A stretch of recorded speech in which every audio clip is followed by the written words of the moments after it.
Hi, I'm Charlie Goldsmith. I'm here live from the NFL Combine on Monday. On Tuesday, Duke Tobin, Zach Taylor spoke about Burrow, about Chase, about Hendrickson, about Higgins. Yesterday was about everything else. As Duke Tobin said, when he's negotiating with the Bengals stars, specifically Higgins, Chase, and Hendrickson, the one thing he does have to keep in mind is that he's got 49 other spots on the roster to fill, and the Bengals have their stars in place. But as Duke Tobin said, that they've got that, but they still have to improve the roster significantly because so many areas weren't good enough for the Bengals in 2024. We all know that starts in the trenches, specifically that starts on the defensive line. The Bengals already cut Sheldon Rankins. I've been thinking a lot about Sheldon Rankins. Sheldon Rankins on paper was exactly what this Bengals defense needed. They needed a penetrating, aggressive, pass rushing, productive, stat stuffing, three technique defensive tackle. And that plan backfired so spectacularly that the Bengals are in an even worse position here 12 months later with even more of a blank slate on the defensive line. Hendrickson, we discussed him yesterday. The Bengals would like to get a deal done. If they can't, maybe they entertain a trade. Duke Tobin said he'd keep conversations open. But ideally, and I think the plan A for the Bengals would be keeping Trey, specifically when you look at how Al Golden, the new defensive coordinator, spoke about a complimentary edge rusher for Trey as something the Bengals would specifically be looking for. You want someone specifically who can force more attention onto that side of the line of scrimmage that the Bengals had last year, and also someone who probably gives you a little more against the run, a little more setting a strong edge, a little more versatile player than what Trey Hendrickson contributes. Defensive tackle. We also talked to Jerry Montgomery, the new defensive line coach, yesterday. Defensive tackle is very much a blank slate. They've got McKinley Jackson. They've got Chris Jenkins. The Bengals' new defensive line coach said that, those are young kids with good tools that he really looks forward to getting his hands on. But, he didn't say this, but what was inferred was no one's going to be guaranteed a starting spot. And outside of those guys, it's literally a wide open position. Something that Al Golden said was it is a great draft class for the defensive line. Jerry Montgomery, the defensive line coach, said that usually it drops off after the first two or three guys on the defensive line in a draft class. This year, there's more depth.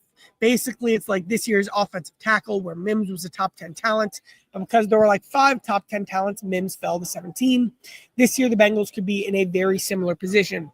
But Al Golden said you can't just go into the draft needing to take a guy in the first round. You can't be desperate. So there have to be contingency plans in free agency. There are a couple top-of-the-market edge rushers and a couple top-of-the-market defensive tackles. But historically, what the Bengals have done is building through the middle, finding role players, finding platoon players, and they find Sheldon Rankins' version that they can actually rely on this year. Can they get maybe another true run-stopping, maybe nose, one-tech, three-tech type to kind of upgrade over what they got from B.J. Hill last year? And then can you, whether it's bringing Sam Hubbard back in a reduced role, whether it's going out and getting another defensive end, find a guy who you can really count on to give you more against the run. So that's the state of the defensive line. Look out for probably some more aggressive moves there than you'll see at any other position on the entire team, excluding the extension. Now, linebacker. I mean, the talk of the town is Logan Wilson, and the not talk, because no one's talking about him, is Jermaine Pratt. No one's saying the name Jermaine Pratt. He requested a trade. It sounds like he's played his final game as a Bengal. As much as I love Muma Jungmeta as a nice 4th or 5th linebacker, the Bengals will need another starter there. I think there's a lot of value, and I've heard there's a lot of value in going the veteran route, kind of another Josh Bynes for the 2025 unit. Logan Wilson, I mean, he might be the foundation bedrock of this entire defense. Hearing Al Golden talk about his vision, he talks about empowering a linebacker from a communication perspective and really relying on them for ball disruption. Logan does so much of that. Because you feel like you have a solid foundation building block at linebacker, because there's been a lot of positivity about Jordan Battle this week, and because, as Al Golden said, the plan is to invest heavily, to develop heavily what they have at corner instead of investing heavily to upgrade over the young guys in place. All of that does is add more emphasis, make it more clear, upgrading the defensive line through both free agency and the draft is where they'll end up leaning, because they'll need someone to fill just about every role. You got Hendrickson, you got the young kids, but through free agency and the draft, they know they have multiple spots they need to fill. Now, looking at the offensive line, they know they need to be better at guard. I know Duke Tobin had some comments defending the offensive line on Tuesday, saying that they were half of the offense, and the offense did have the best passing game in the league. But it's very clear that, guard is a major work in progress. They've got their bookend tackles. Orlando Brown, a Pro Bowl type player when healthy. What did Duke Tobin say? Amarius Mims could be a Pro Bowler next year.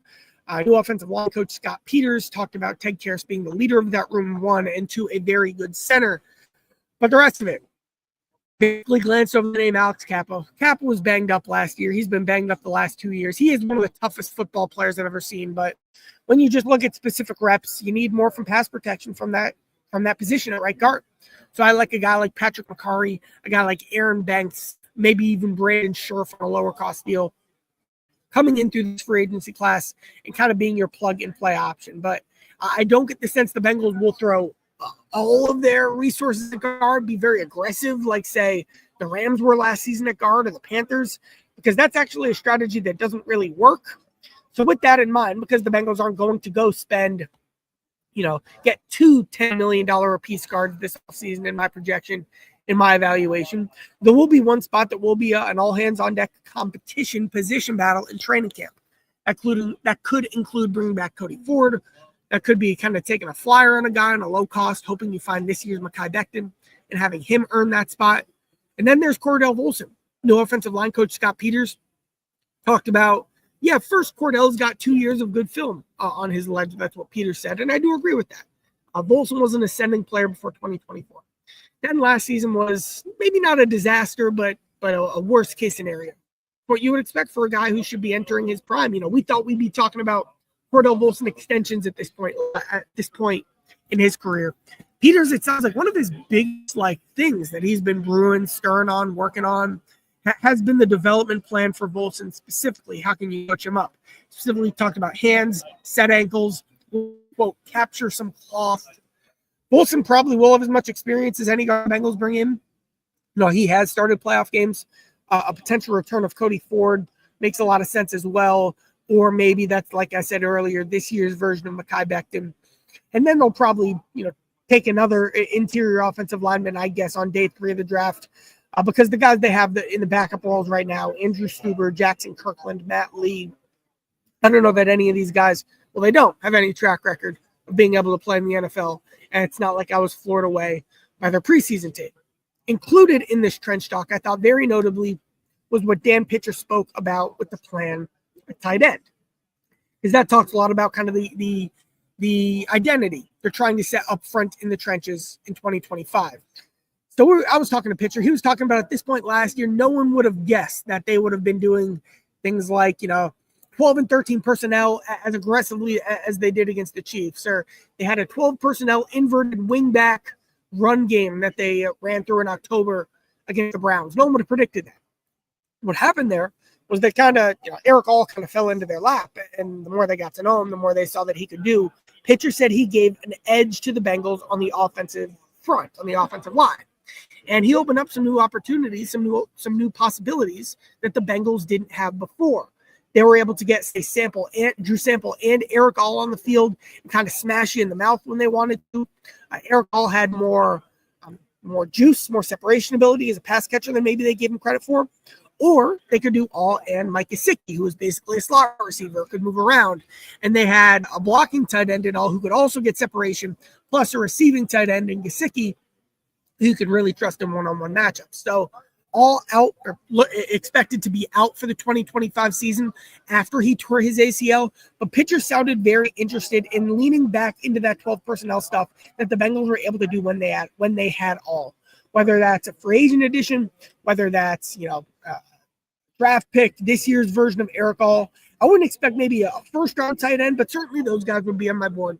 But then can you find that traits, developmental upside, this year's version of Eric all of those words we would have used to describe Eric heading into the draft. Can you get that player in 2025 to find more of what Pitcher called that edge on the Bengals offensive front? On that end as well, we all know the Bengals won a passing game last season, but also some talk from Dan Pitcher about needing to run the ball better. None of that falls on Chase Brown. favorite Chase Brown anecdote of the day was I was talking to Scott Peters about what he saw when he went through the Bengals film for the 2024 season. And I asked about Chase Brown, and he's like, "Man, wow, I didn't realize he was one of the best backs in the league." What a season. Specifically, had Pitcher and Zach Taylor talking about even stuff as a route runner and in pass pro that Brown showed them that truly made him an every down back.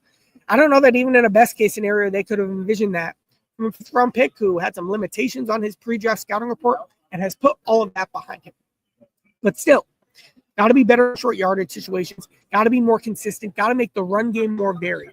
Frank Pollock, the offensive line coach, but also run game coordinator, is out.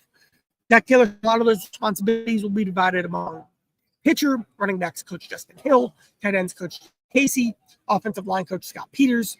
Are there some different ideas, different philosophies? Can another Eric All type let you lean further into what you did in the middle of last season when you had some real creativity and versatility and variability in the run game?